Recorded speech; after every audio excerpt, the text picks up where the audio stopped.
आज रविवार दिनांक 31 मार्च 2024 पुनरुत्थान रविवार। योहान लिखित पवित्र शुभवर्तमानातून घेतलेले वाचन। आठवड्याच्या पहिल्या दिवशी पहाटेस अंधारातच मरिया मागदलिया कबरेजवळ आली आणि कबरेच्या तोंडावरून तोंड काढलेली आहे असे तिने पाहिले।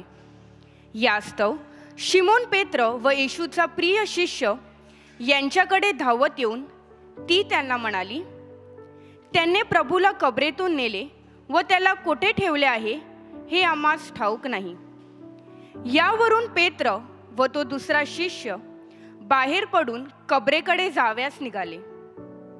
तेव्हा ते दोघे बरोबर धावत गेले आणि तो तिसरा शिष्य पेत्रापेक्षा लवकर धावत पुढे गेला व कबरेजवळ प्रथम पोचलाच आणि ओणवा होताच त्याला तागाची वस्त्र पडलेली दिसली, परंतु तो आत गेला नाही।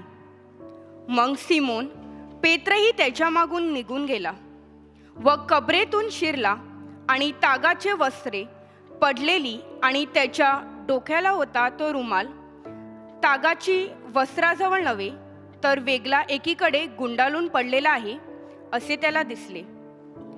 तेव्हा जो दुसरा शिष्य पहिल्याने कबरेजवळ आला होता तोही आत गेला आणि त्यांनी पाहून श्रद्धा ठेवली, कारण त्यांनी मेल्यामधून पुन्हा उठावे हे अवश्य आहे।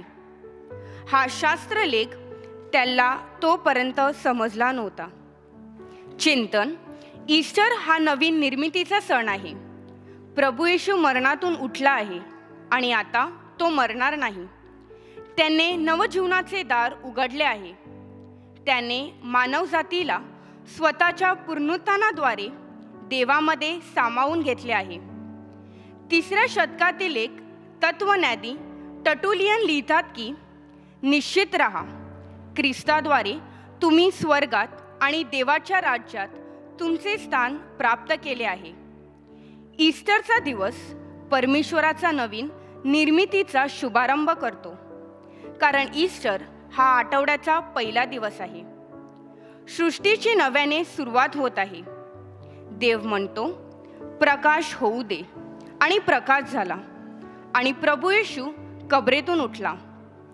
जीवन मृत्यूपेक्षा, चांगले वाईटांपेक्षा, प्रेम द्वेषापेक्षा व सत्य असत्यापेक्षा बलवान आहे।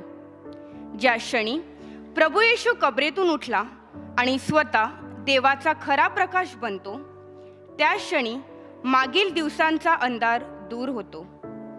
प्रभू येशूच्या पुनरुत्थानाचे प्रकाश स्वतः नव्याने निर्माण होतो। तो आपल्या सर्वांना त्यागामागे पुनरुत्थानाचे नवीन प्रकाशाकडे आकर्षित करतो आणि तो सर्व अंधारावर विजय मिळवतो। तो देवाचा नवीन दिवस आहे, आपल्या सर्वांसाठी नवीन आहे। पण हे कसे घडेल? तर बाप्तिस्मा साक्रामेंटाद्वारे व आपल्या विश्वासाद्वारे हे शक्य आहे। विश्वास जो आपल्याला देवाचा प्रकाश प्रकट करतो, तो खरे ज्ञान आहे। जो देवाचा प्रकाश आपल्याला जगात प्रवेश करण्यास सक्षम करतो आणि खऱ्या प्रकाशाकडे आपले डोळे उघडतो। नवीन निर्मितीच्या रात्री चर्च एक अद्वितीय आणि अतिशय नम्र असलेला प्रतीक वापरून प्रकाशाकडे रहस्य सादर करते। ते म्हणजे पास्काची मेणबत्ती। या त्यागामागून जगाप्रकाशकडे। दुसरे म्हणजे आपले हे लक्षात ठेवणे पाहिजे की मेणबत्तीचा प्रकाश आग आहे।